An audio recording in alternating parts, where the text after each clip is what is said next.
치매 할머니의 반전 기억. 아침 햇살이 창문 사이로 스며들던 그날, 김순자 할머니는 또다시 멍한 표정으로 거실 소파에 앉아 계셨습니다. 85의 나이, 치매라는 무서운 병마가 할머니의 기억을 조금씩 앗아가고 있었죠. 할머니, 아침 드세요. 며느리 영희가 다가가며 말했지만 할머니는 마치 처음 보는 사람을 대하듯 어리둥절한 표정을 짓습니다. 불과 몇 개월 전만 해도 손자 손녀들의 이름을 또렷하게 부르시던 분이었는데 이제는 가장 가까운 가족들의 얼굴조차 헷갈려 하세요. 당신이 누구지?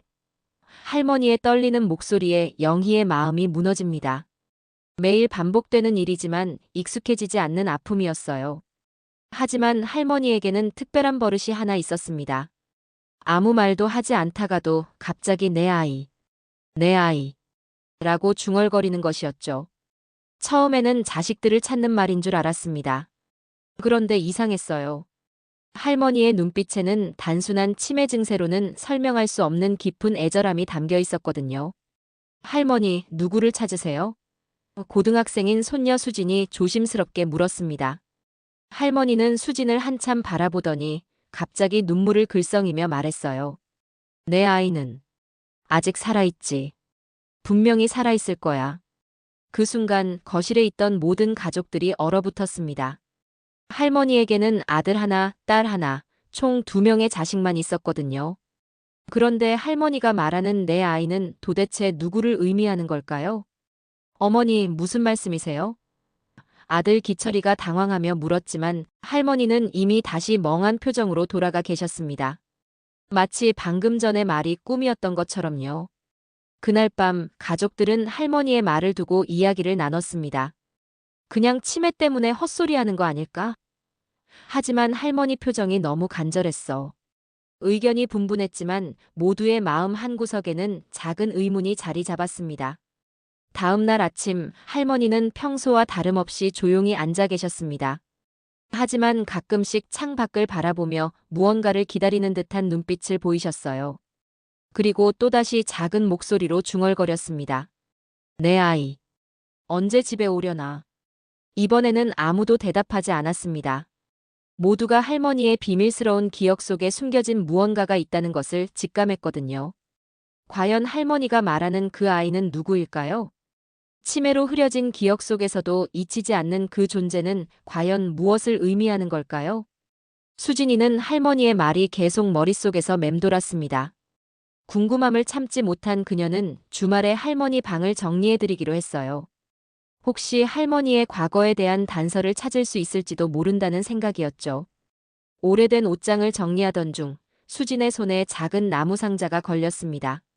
먼지가 두껍게 쌓인 상자를 조심스럽게 열어보니 그 안에는 낡은 흑백 사진들이 가득했어요. 대부분은 젊은 시절 할머니와 할아버지의 모습이었는데 그중 하나가 수진의 시선을 사로잡았습니다. 20살 남짓해 보이는 할머니가 작은 아기를 품에 안고 있는 사진이었어요. 아기의 얼굴은 또렷하게 보였지만 수진에게는 전혀 낯선 아이였습니다. 할머니, 이 사진 좀 보세요. 수진이 사진을 들고 할머니께 다가갔습니다. 할머니는 사진을 보는 순간 평소의 멍한 표정이 사라지고 눈빛이 또렷해졌어요. 아, 내 아이. 할머니의 손이 사진을 어루만지며 떨렸습니다. 할머니, 이 아기는 누구예요? 아버지나 이모가 아기 때 모습인가요? 수진이 조심스럽게 물었습니다. 그런데 할머니의 반응은 예상과 전혀 달랐어요. 갑자기 오열하기 시작하더니 사진을 가슴에 꼭 안고 말했습니다. 내가 버렸어. 미안해. 정말 미안해.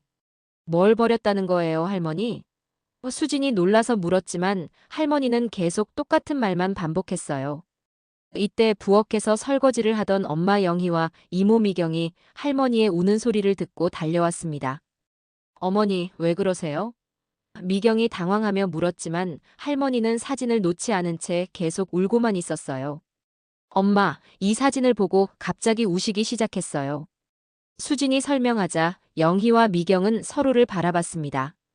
그들도 그 사진 속 아기가 누구인지 전혀 알 수 없었거든요. 어머니, 이 아기가 누구예요? 미경이 다시 물었지만 할머니는 여전히 버렸어. 내가 버렸어. 라는 말만 되풀이했습니다. 그날 저녁 온 가족이 모여 앉았습니다. 아버지 기철이는 사진을 한참 들여다보더니 고개를 저었어요. 나도 모르겠다.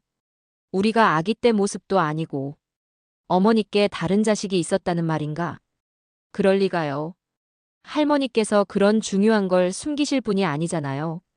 영희가 반박했지만 목소리에는 확신이 없었습니다.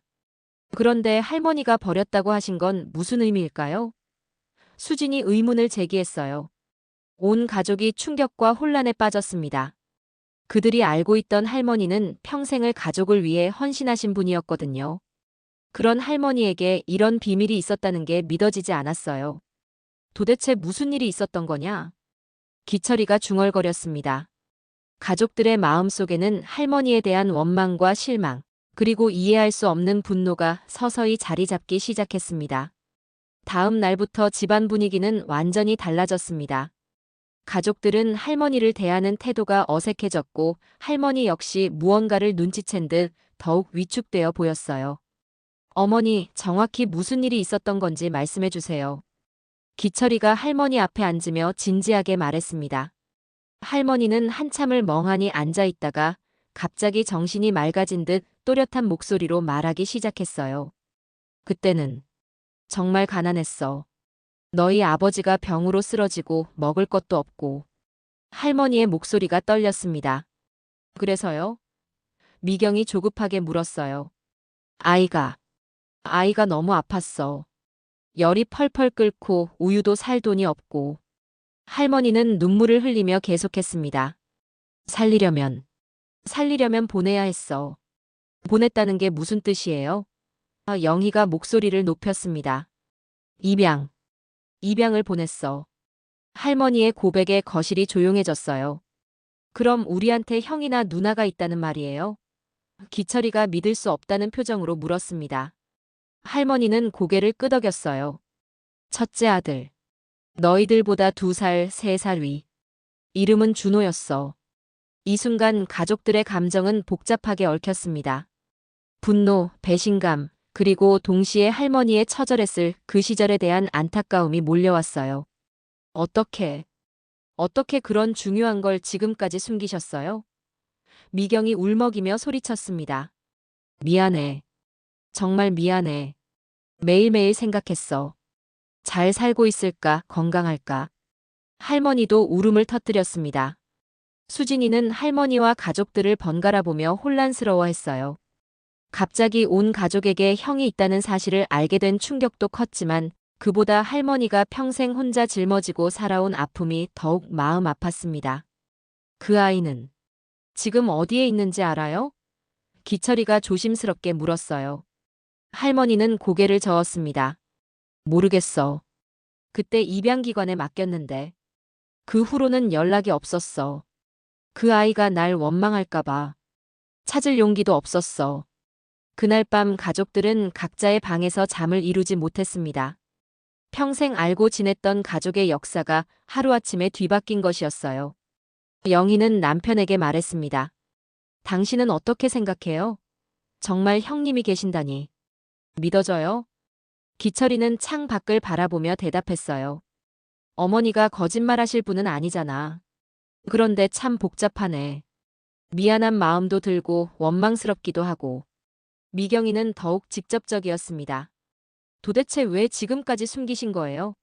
우리가 알 권리도 있는 거 아니에요? 하지만 할머니의 방에서는 더 이상 아무 소리도 들리지 않았습니다. 할머니는 그날 밤 오랜만에 깊은 잠에 빠져들었어요. 마치 오랫동안 가슴에 묻어두었던 비밀을 털어놓은 안도감 때문인 것처럼요. 그 다음 날 컴퓨터에 능숙한 수진이 할머니의 과거를 추적하기 시작했습니다.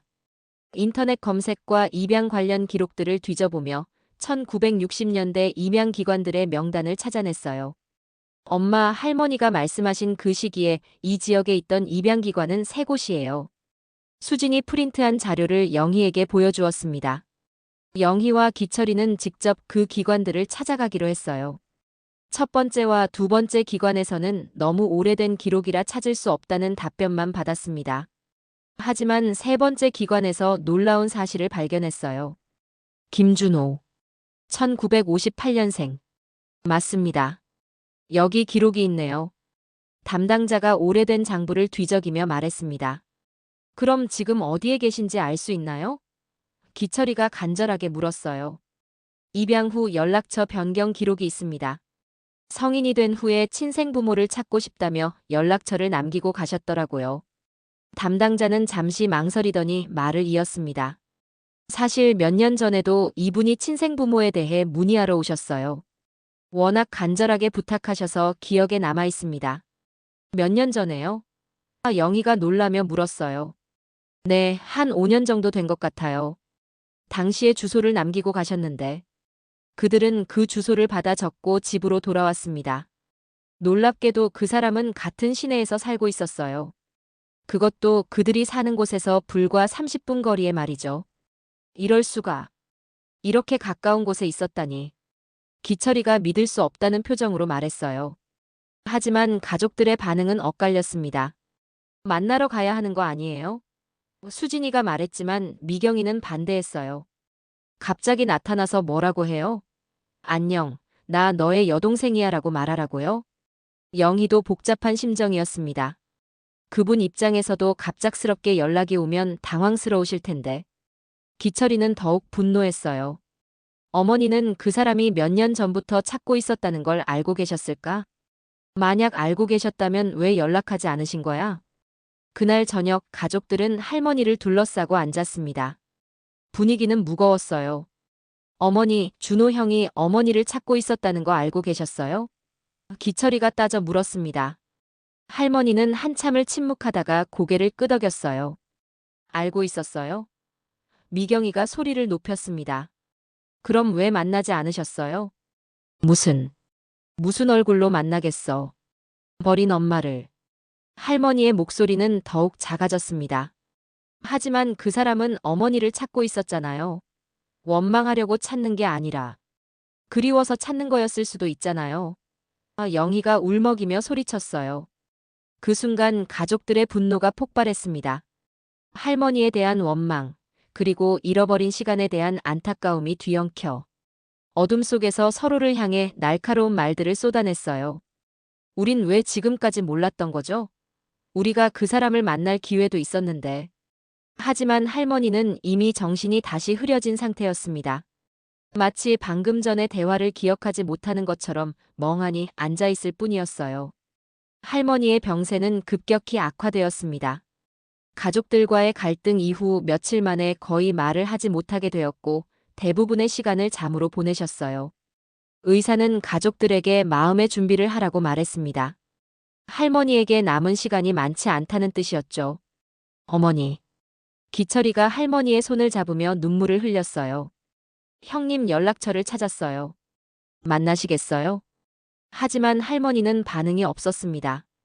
간혹 입술이 움직이는 것 같았지만 무슨 말을 하는지 알아들을 수 없었어요. 수진이는 용기를 내어 김준호라는 사람에게 전화를 걸기로 했습니다. 여보세요. 혹시 김준호님이세요? 네, 그런데 누구시죠? 저는 어떻게 말씀드려야 할지. 수진이는 말을 머뭇거렸어요. 혹시 김순자 할머니와 관련된 연락인가요? 전화기 너머의 목소리가 떨렸습니다. 네, 맞아요. 저는 할머니의 손녀 수진이에요. 한동안 침묵이 흘렀습니다. 그리고 김준호의 목소리가 들려왔어요. 할머니, 괜찮으세요? 지금 많이 편찮으셔서. 혹시 시간이 되시면 지금 바로 갈게요. 전화를 끊은 후 수진이는 가족들에게 상황을 설명했어요. 모두가 긴장했습니다.